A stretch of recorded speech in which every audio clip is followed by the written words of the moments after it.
Why smart people procrastinate and how their brains are secretly wired for it.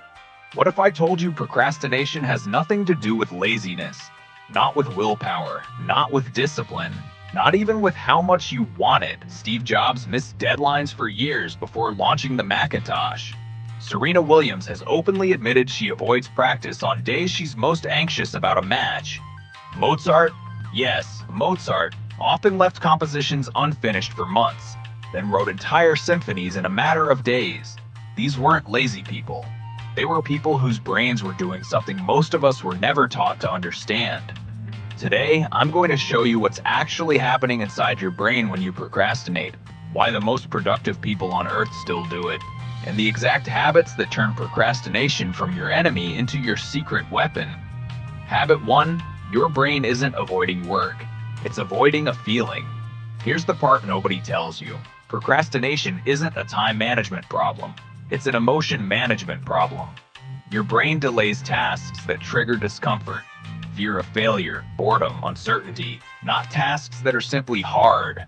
That's why you'll clean your entire room before starting a 5-minute email, but you'll binge watch a show for 3 hours without blinking.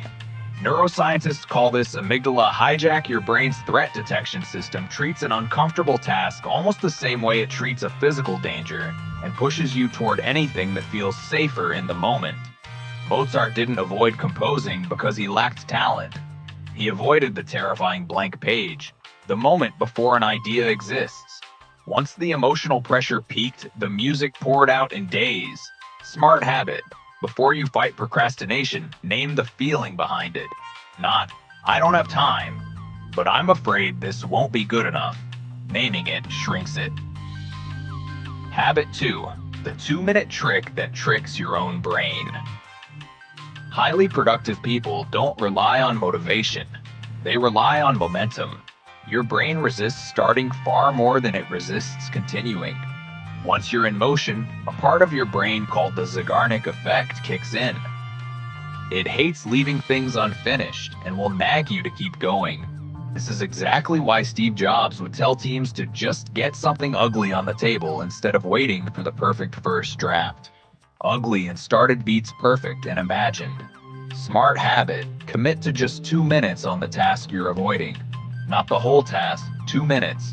Your brain almost always keeps going once it starts, because stopping now feels worse than finishing. Habit 3, structured procrastination. Yes, it's real. Not all procrastination is wasted time. Elite performers procrastinate on purpose, but they procrastinate sideways, not downward. Serena Williams doesn't scroll her phone when she's avoiding a hard practice session. She does footwork drills or reviews old match footage. Still avoiding the scary thing, but staying productive while she works up to it.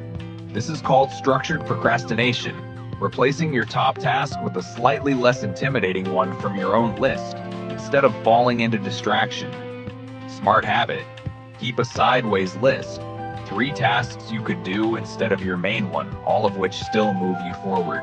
When you feel resistance, switch sideways instead of switching to your phone.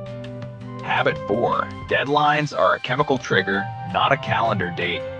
Ever notice how your brain seems to turn on the night before something is due? That's not a coincidence, it's dopamine. Your brain releases far more of it when a reward, finishing, relief, praise, feels close and certain. Far-off deadlines don't feel real to your nervous system, so urgency doesn't kick in until the deadline is right in front of you. This is why Mozart could write an entire symphony in days once the performance date was close. The emotional distance collapsed, and his brain's reward system finally engaged. Smart habit, build your own artificial deadlines every 2 to 3 days instead of one deadline far away. Tell a friend, block a calendar slot, or set a public post date. Manufactured urgency works almost as well as real urgency. Habit 5. Rest isn't the reward, it's the fuel. Here's the twist almost nobody talks about. Chronic procrastinators often aren't under-resting, they're under-resting incorrectly. Endless scrolling isn't rest. It keeps the same anxious brain circuits active. Athletes like Serena Williams schedule recovery with the same seriousness as training because real rest, sleep, movement, boredom, time outdoors is what resets the emotional system that causes avoidance in the first place. Smart habit. When you feel the urge to procrastinate, ask, do I need real rest or fake rest? Real rest recharges you. Fake rest, scrolling, snacking, half watching something, leaves you just as drained and just as avoidant an hour later. Closing procrastination was never proof that you're lazy. It was proof that your brain was protecting you from a feeling you hadn't learned to name yet. The most brilliant minds in history didn't defeat procrastination by forcing themselves harder. They learned to work with their brain's wiring instead of against it. If this changed how you see procrastination, share it with someone who still thinks they're just lazy. And subscribe for more science-backed ways to think clearer, work smarter, and understand your own mind. If you found this useful, do me a favor. Hit like, drop a comment with your thoughts, and subscribe so you don't miss the next one.